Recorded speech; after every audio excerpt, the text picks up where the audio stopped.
Hi, my name is Tony CICORIA. I'm an orthopedic surgeon, and I've had an interesting experience in my life. In 1994, I was 42 years old, and I was at a party, which was a communal birthday party for my wife's family. Because there were 5 or 6 people that had birthdays in August of that year in 1994, and it was easy to have one party to get everybody on that particular day. We were in a place called Athens, New York, and we were at a lake called Sleepy Hollow Lake, which is somewhat of an ominous name just from the history of the legends of Sleepy Hollow. At any rate, I was assigned the duty of running the grill, and I was outside doing that.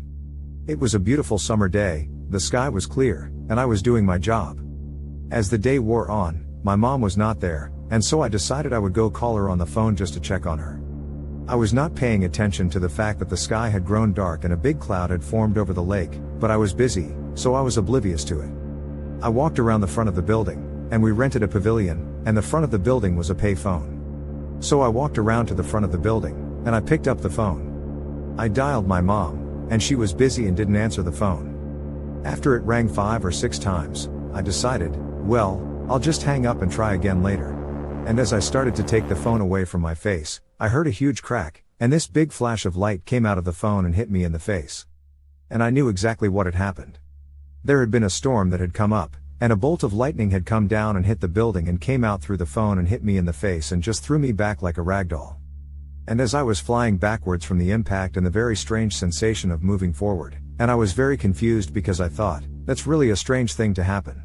And then I was standing there, and I'm looking around, and I look to the front, and there's the phone dangling.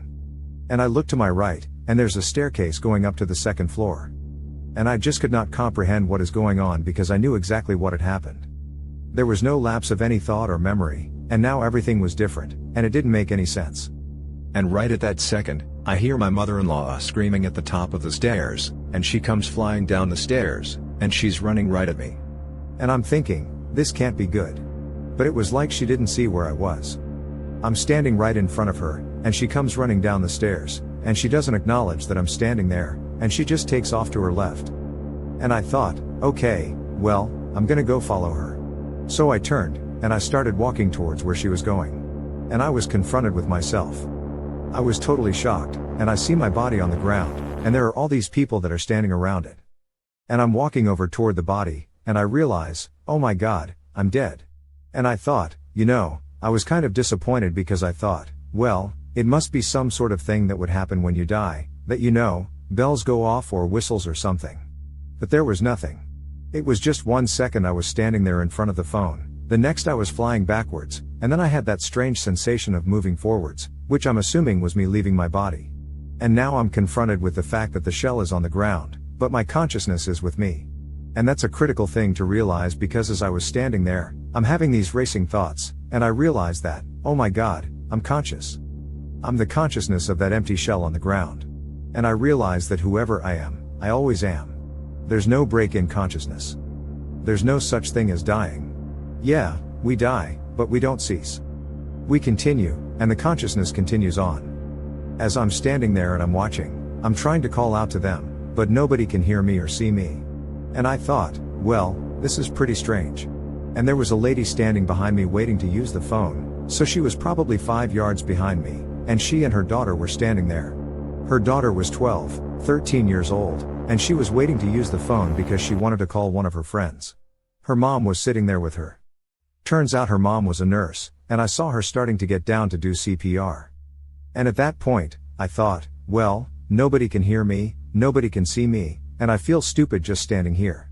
So for some reason, I turned and started to go up to the 2nd floor because I wanted to see my family. And as I started walking up the stairs, it was very strange because I normally will look down at the ground to see where the stairs are, so don't trip and fall on my face. And as I got to about the 3rd step, I noticed that something was happening to my legs. The form was starting to dissolve, and I thought, whoa, this is really getting out of hand here.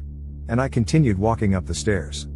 And by the time I got up to the top of the stairs, I had no form at all, and I was just a ball of energy. And at that point, the stairs go off to the left, and I didn't bother. I just went right through the wall, and I came out on the other side of the wall directly over my wife's head. And she was sitting on a chair, and she was painting children's faces because there were a bunch of kids there, and they were all little. And I looked down at her, and I looked at my kids, and just got the intuition that they would be fine, and I just kept going. It was like I was on a conveyor belt that I had no control over. And so I passed diagonally through the room, and when I went through the roof was when things really started to get interesting, because it was like I had immediately fallen into a river of pure positive energy. And it was this bright bluish-white light that just pervaded from what seemed like a source that was some distance away, but it just radiated into everything.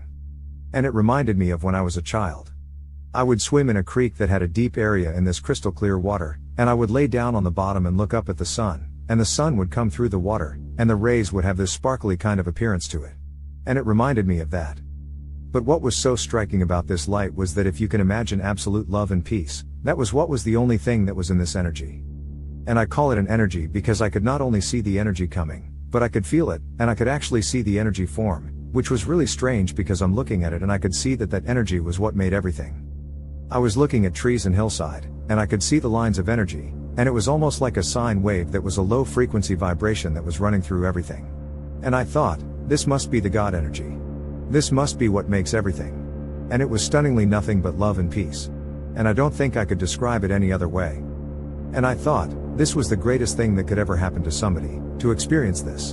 And as I was floating in this river of pure positive energy, I had a kind of a flashback of previous high and low points in my life. It was almost like a collage. It wasn't anything in detail. It was these flashes of a picture of this, picture of that. And there was just a certain knowing that came with the picture, similar to what you would see now. You look at a picture and you know 1,000 words come with it. I'd become ecstatic about where I was going because this was really an amazing trip. I knew that I was going someplace because it had speed and direction. It was taking me someplace. I had no idea where I was going, but at that point, I didn't care either. I was just so overwhelmed with how wonderful it was. And as I was going along and I'd reached the point where I was just absolutely ecstatic with where I was going and what was happening, and then it was like somebody flipped the switch, and suddenly I was back in my body. And I remember screaming out, to myself because I was still unconscious, please don't make me do this. I don't want to go back. And I was really angry because, number one, it hurt like hell.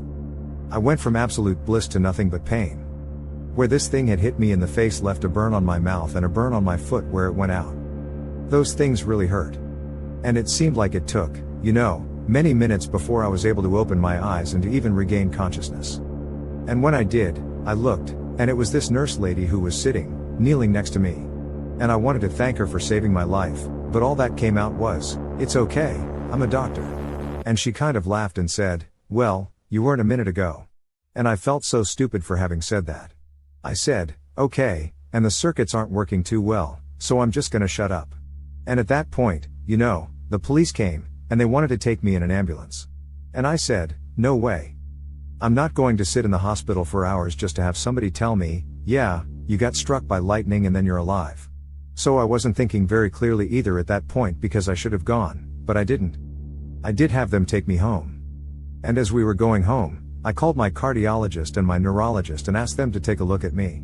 And tell everybody did, and they all said the same thing, you're lucky to be alive. And that's just the way it is. That is my story, thanks for hearing it.